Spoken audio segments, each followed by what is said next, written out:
आज हम आपके साथ फिर से जुड़ रहे हैं और आज हम करेंगे लिटरेरी डिवाइसेस और rhyme scheme of the poem when you are old which is written by William Butler yeast.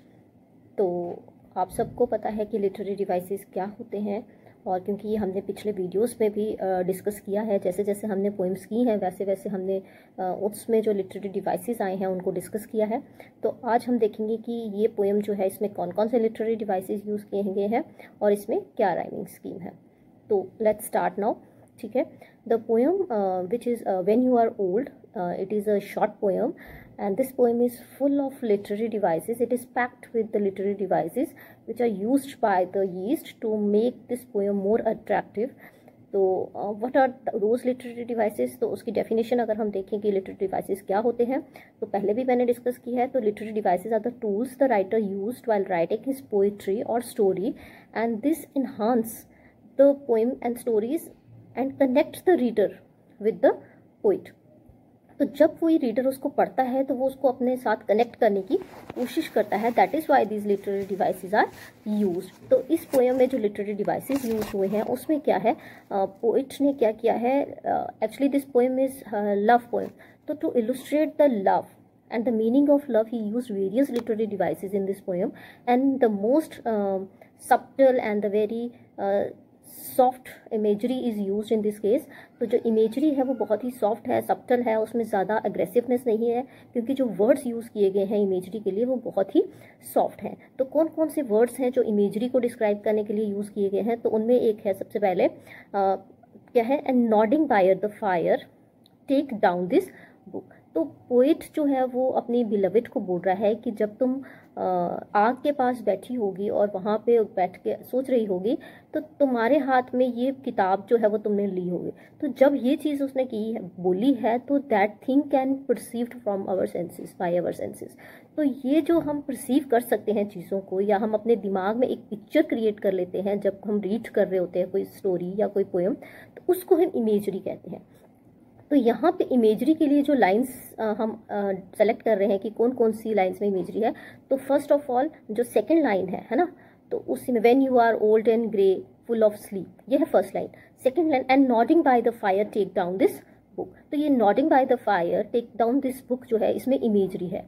हम एक विजुअलाइज कर सकते हैं कि कैसे वो बैठ के किताब पढ़ रही होगी, है ना। और उसके बाद एक लाइन है जिसमें है bending down besides the glowing bar, यानी जो आग वहाँ जल रही है उस फायर प्लेस में, उसके पास बैठ के आप जो है वो सोच रहे हो। तो वो जो पिक्चर है उस जगह की वो हमारे दिमाग में आ जाती है। ऐसे ही एक थर्ड लाइन है जो इसमें है, इस पोइट्री में है, जैसे and paced upon the mountains overhead. ठीक है, तो माउंटेन्स क्या है, एक तरह की इमेज है। जो अगर हम इमेज की बात करें, अगर कि जब हम माउंटेन्स का नाम लेते हैं तो हमारे दिमाग में एक पिक्चर क्रिएट हो जाती है बहुत बड़ी सी माउंटेन की, पहाड़ी की। तो हम सोच सकते हैं कि कैसे लव जो है वो उसके ऊपर उड़ गया है, and there is such a huge height of the mountain that you can not reach to that place. तो यहाँ पे उस चीज़ को बताने के लिए भी इमेजरी का यूज़ जो है वो किया गया है। तो यहाँ पे क्या है कि कैसे लव जो है, तो देखो कितनी ब्यूटीफुल इमेजरी है कि the love which is personified, ये भी एक तरह का लिटरेरी डिवाइस है जो यूज़ किया गया है। वो उड़ गया है और जाके माउंटेन से भी ऊपर अपने स्टार्स के बीच में जाके छुप गया है। तो यानी कैसे वो उड़ रहा है या कैसे वो छुप रहा है और वहाँ पे स्टार्स हैं, तो ये सब चीज़ें हम विजुअलाइज कर सकते हैं when we use our senses. तो हमारे दिमाग में इन सब की पिक्चर जो है वो बन जाती है। तो जब किसी चीज़ की पिक्चर हमारे दिमाग में बन जाती है तो हम उसको इमेजरी कहते हैं। तो जैसे ये line, and paced upon the mountains overhead, है ना। तो यहाँ पे पोइट इमेजिन कर रहा है कि love is hiding itself and now it is among the stars which are so many in the sky. तो यहाँ पे क्या है, एक ब्यूटीफुली यूज किया गया है इमेजरी को टू डिस्क्राइब द सीन। तो ये हो गया इमेजरी। तो यानी 3-4 लाइंस हैं हमारे पास यहाँ पे जहाँ पे हमें इमेजरी जो है वो देखने को मिल रही है। अगला लिटरेरी डिवाइसेस यूज किया है इस पोएम में, दैट इज सिंबलिज्म। अब सिंबलिज्म क्या होता है, उसको हम कैसे डिफाइन कर सकते हैं। तो सिंबलिज्म जो है that is kind of literary devices which is used to give some hidden meaning। ठीक है, तो चीज़ों को एक मीनिंग देने के लिए हम वर्ड्स चूज करते हैं कुछ, जिनको हम सिंबल्स कहते हैं। हम वर्ड्स डायरेक्टली नहीं लिख देते हैं, बट कुछ सिंबल्स देते हैं जिससे वो सिग्निफाई होता है। जैसे कि आप अगर हम कहें कि इस पोएम में कहाँ कहाँ पे सिंबलिज्म यूज किया है, तो ये सिर्फ 12 लाइनों की पोएम है, लेकिन ये पोएम जो है फुल्ली लोडेड है किसके साथ, लिटरेरी डिवाइसेस। कैसे? हर लाइन में आपको हर तरह का जो लिटरेरी डिवाइसेस है वो देखने को मिलता है। अगर हम कहें first line, when you are old and grey full of sleep. अब ओल्ड एंड ग्रे क्या है? ओल्ड एंड ग्रे यानी कि now you are an elderly women, है ना। अब सीधे उसको बूढ़ी नहीं कह दिया है, सीधा ही ये नहीं कह दिया है कि you are now very old, तो सीधा उन्होंने क्या किया है, वर्ड्स यूज किए हैं जिससे हमें कि उनकी एज का पता चल रहा है, ठीक है।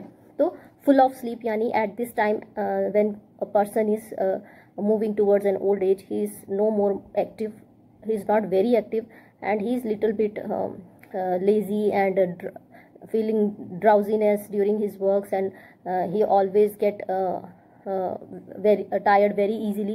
So all these things, they are not directly said, but some words are used to signify all these things. तो ऐसे words जिनसे हम डायरेक्टली ना कह के हम किसी चीज़ का मतलब जो है वो कन्वे करते हैं, ऐसे वर्ड्स को हम सिम्बल्स कहते हैं। तो इस पोएम में जो सिम्बल्स यूज किए हैं, for old age they are old and grey. दूसरा सिंबल यूज किया है फुल ऑफ स्लीप।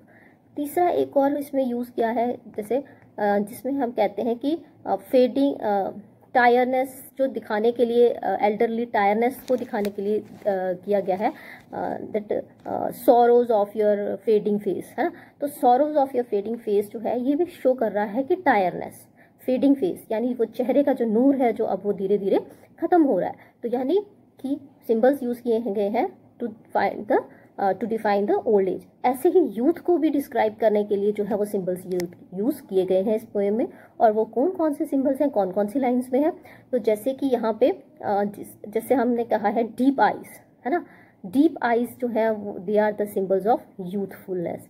उसके बाद है जो हमारा फेस यूथ को दिखाने के लिए जो दूसरा सिंबल यूज किया गया है, तो वो सिंबल है द ग्लैड ग्रेस, है ना। तो ग्लैड ग्रेस क्या, मूवमेंट्स ऑफ ग्लैड ग्रेस। तो मूवमेंट्स ऑफ ग्लैड ग्रेस यानी वो टाइम जब when you are very young, तो यूथ को बताने के लिए movements of glad grace. Then full of eyes so deep जो है उसके लिए बताया गया है। उसके बाद आपको सॉफ्ट लुक जो है, सॉफ्ट लुक भी एक वर्ड यूज किया गया है जिससे हम ये बता सकते हैं कि ये यूथ या यंग एज के बारे में बात की गई। ऐसे ही लव जो है उसको सिंबलाइज किया गया है by the words like fire, glowing bars, है ना। फायर जो है एक वर्ड यूज किया गया है इस उसमें पोएम में, जिसका मतलब है कि fiery love, a strong feeling of love, ठीक है। This strong feeling of love जो है this is signified by the word fire, ठीक है। तो fire is a symbol of fiery love which she has now rejected, है ना। तो यहाँ पे वो लव जो है उसको रिजेक्ट कर दिया है मॉड गॉन ने, और अब वो फायरी हो गया है, यानी इट इज वेरी हार्श। उसके बाद एक जो सिंबल यूज किया गया है to show the distance between the things which exist but you can't reach to them. तो ऐसी चीज़ें जो हैं लेकिन आप उन तक पहुंच नहीं सकते हो, उसको सिग्निफाई करने के लिए, सिंबलाइज करने के लिए जो वर्ड्स यूज किए गए हैं उसके लिए है जैसे माउंटेन ओवरहेड। तो माउंटेन क्या है, जब हम माउंटेन की बात करते हैं ये तो एक इमेजरी में भी यूज किया गया है और ये सिंबलिज्म के तरीके से भी यूज किया गया है, ठीक है। तो माउंटेन ओवरहेड, है ना, और क्राउड ऑफ स्टार्स। तो ये दो वर्ड्स दो फ्रेजेस ऐसी हैं जो सिग्निफाई कर रही हैं कि there are things which exist, है ना, like love, but now the beloved of the poet knows that these things exist but she cannot reach to them now। तो ये जो माउंटेन ओवरहेड है और क्राउड ऑफ स्टार्स है, ये हमें इम्पॉसिबल चीज़ों को सिग्निफाई करने के लिए यहाँ पे यूज़ किया गया है। तो हमारे पास होगा एक इमेजरी हो गया, दूसरा हमारे पास हो गया सिंबलिज्म। तीसरा इसमें यूज किया गया है पर्सोनिफाई किया गया, पर्सोनिफिकेशन की गई है किसकी, लव की। तो व्हाट इज पर्सोनिफिकेशन? तो personification is the literary device which is use to give human characteristics to inanimate things, यानी वो फीलिंग्स या वो चीज़ें जो एनिमेटेड नहीं है यानी जो ह्यूमन नहीं है, उनमें हम ह्यूमन की क्वालिटीज डाल देते हैं। तो यहाँ पे अगर हम देखें इस पोएम में ऐसे कौन से वर्ड्स हैं जो ये सिग्निफाई कर रहे हैं, ये बता रहे हैं हमें कि यहाँ पे पर्सोनिफिकेशन का यूज़ हुआ है। तो जैसे कि एक लाइन है, murmur a little sadly how love fled. अब मर्मर यानी बोलना, बहुत धीरे से दुखी हो गए, तो और लव जो है दैट फ्लेड। अब लव जो है it is a kind of feeling, it is not a human being और not is an animal thing, और तो this is only a emotion, और वो उड़ गया है। How it can be possible for an inanimate thing to fly away, है ना। तो यहाँ पे उसको लव को पर्सोनिफाई किया गया है into a human, that is it exist as a human being and now it is flying away. बहुत दूर जा रहा है, कहाँ दूर जा रहा है? अबव द माउंटेन्स हेड्स, इतनी दूर, where you can't reach, amid the cloud of stars. तो क्लाउड ऑफ या क्राउड ऑफ स्टार्स जो है वहां पे जा रहा है, वेयर यू कांट रीच। तो यहाँ पे लव को पर्सोनिफाई किया गया है एज अ ह्यूमन बीइंग, और वो मूव कर रहा है वन प्लेस टू अनदर, तो इसलिए यहाँ पे पर्सोनिफिकेशन का यूज भी किया गया है। ठीक है, अब हमारा फोर्थ लिटरेरी डिवाइस जो इस पोएम में यूज किया गया है दैट इज कॉन्सोनेंट्स। कॉन्सोनेंट्स क्या होता है? देखो, कॉन्सोनेंट्स और एलिट्रेशन में बहुत ज़्यादा सिमिलैरिटी है, बट उनमें बहुत स्लाइट सा फर्क है। क्या फ़र्क है कि कॉन्सोनेंट्स क्या है, it is the repetition of consonants, consonant sounds in some lines, in same line कह सकते हो आप, सच एज कि एक ही लाइन में जो है वो वर्ड अगर बीच में कहीं यूज़ हो रहा है, एक लेटर जो है या अल्फ़ाबेट जो है वो बार बार रिपीट हो रहा है एक लाइन में विद इन अ वर्ड, तो हम उसको कॉन्सोनेंट्स कहते हैं।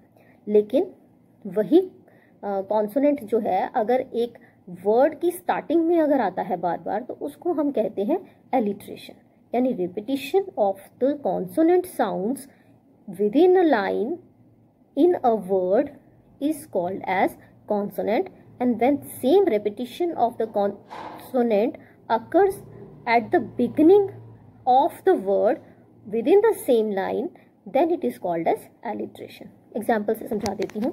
जैसे अब हमारे पास यहाँ पे एक लाइन है इस पोएम में, कौन सी? And bending down besides the glowing bars. अब ये लाइन जो है इसमें हमें दोनों चीज़ें देखने को मिलती हैं, इसमें एलिट्रेशन भी है और इसमें कॉन्सोनेंस भी है। कैसे? अगर हम एन की बात करें, एंड बेंडिंग डाउन ग्लोइंग, तो एन जो है इन चारों वर्ड्स में यूज़ किया गया है, लेकिन स्टार्टिंग में नहीं है, वर्ड के बीच में है, इसलिए इसको हम कहेंगे कॉन्सोनेंट्स। लेकिन यही जो है अगर हम बी की बात करें, तो बी जो है वो बार बार यूज़ किया गया है वर्ड की स्टार्टिंग में, जैसे बेंडिंग, बिसाइड्स एंड बार्स, तीनों में ये जो कॉन्सोनेंट वर्ड है, लेटर है, ये स्टार्टिंग में आया है, इसलिए इसको एलिट्रेशन बोलेंगे। ठीक है, तो दूसरा आ जाएगा इसमें साउंड ऑफ, अगर एन की बात करें तो दूसरी line, and paced upon the mountains overhead.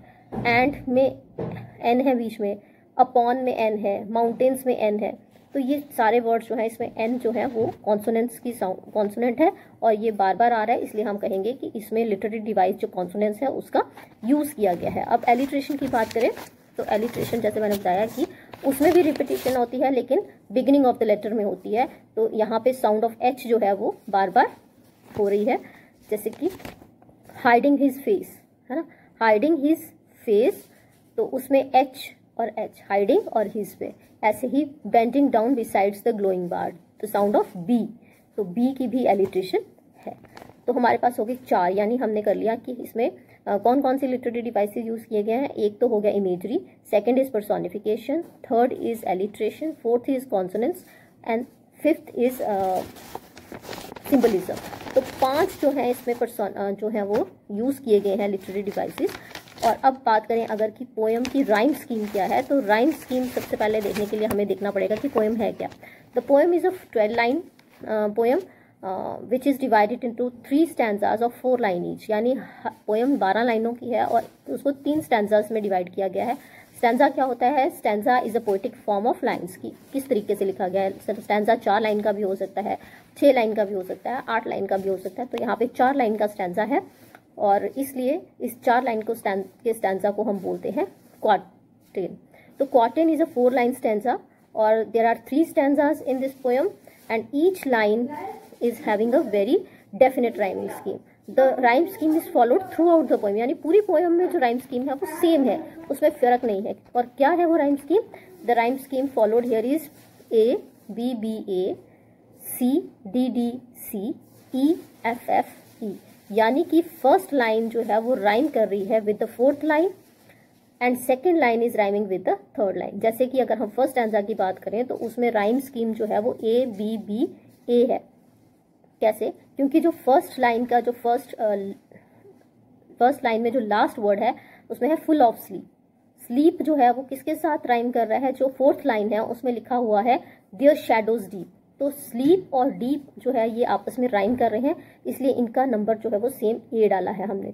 ऐसे ही अब बीच वाली अगर हम सेकंड और थर्ड लाइन देखें तो उसमें है कि डाउन दिस बुक, है ना। तो थर्ड लाइन है कि टेक डाउन दिस बुक और उसके साथ है dream of the soft look. तो बुक और लुक जो है वो राइम कर रहा है और ये सेकंड और थर्ड लाइन में है। तो इसलिए राइम स्कीम के लिए हमने फर्स्ट को ए दिया है और सेकंड को बी, फिर सी जो है वो बी के साथ राइम कर ली है, इसलिए थर्ड लाइन जो है वो बी के साथ राइम कर रही है, इसलिए बी और उसके बाद फिर ए फिर से। तो ऐसे ही सेकंड स्टैंजा में भी क्या है, ग्लैड ग्रेस जो है वो फोर्थ लाइन के साथ राइम कर रहा है, जैसे सॉरोज ऑफ चेंजिंग फेस।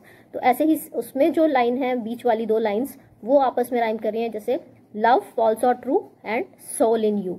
तो ये भी राइम कर रही हैं, इसलिए इसमें जो सेकंड स्टैंजा है उसमें बन जाएगा सी डी डी सी।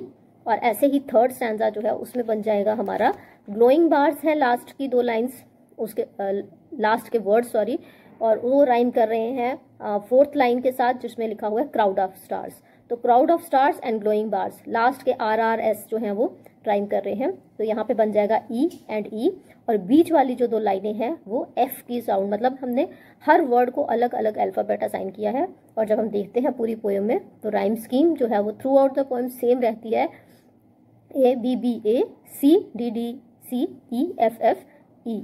तो ये हो गई हमारी राइम स्कीम की पोएम जो है उसमें कैसी स्कीम जो है वो फॉलो की गई है। और अगर हम बात करें कि टोन कैसी है या पोएम कैसी है, तो टोन की अगर बात करें तो पोएम जो है जब फर्स्ट स्टैंजा में शुरू होती है उस टाइम पे जो पोइट है उसने जो वर्ड्स यूज़ किए हैं उससे पोएम जो है वो बहुत ही रोमांटिक और पॉजिटिव है, पॉजिटिव एटीट्यूड वाली है। लेकिन इंस्ट्रक्शंस भी हैं साथ साथ में। इंस्ट्रक्शंस कैसे कि उसके पास आग के पास बैठना, फिर किताब खोलना, तो ये इंस्ट्रक्शंस जो हैं वो साथ साथ में दी गई हैं। तो हमने जब यीट्स के बारे में पढ़ा था about the poem about the poet पे, तो उसमें भी हमने देखा था कि उसकी पोएम में बहुत सारे जो इमोशंस होते हैं वो एक साथ होते हैं। तो इस पोएम में भी बहुत सारे इमोशंस हैं। फर्स्ट स्टैंजा में लव का इमोशन है, उसके बाद उसमें इंस्ट्रक्शंस हैं, उसके बाद वो पॉजिटिव एटीट्यूड है। लेकिन जैसे जैसे हम फर्स्ट स्टैंजा से सेकंड और सेकंड से थर्ड में मूव करते हैं तो हम देखते हैं कि क्योंकि वो जो लव है वो ख़त्म हो जाता है, वो छूट जाता है पोइट से, तो धीरे धीरे जो टोन है वो चेंज हो जाती है, सैडनेस की टोन आ जाती है, मेलैंकली आ जाती है, और वो रिग्रेटफुल हो जाती है, और वो क्या हो जाता है, रिग्रेट आ जाता है उसमें। तो टोन जो है it also shifts from one mood to another. और ये एक करेक्टर है यीट्स की राइटिंग का कि his poems are full of romanticism. Romanticism हमने पहले भी बात की थी, जिसमें बहुत सारे इमोशंस हों, उसमें हम उसको हम रोमांटिसिज्म कहते हैं।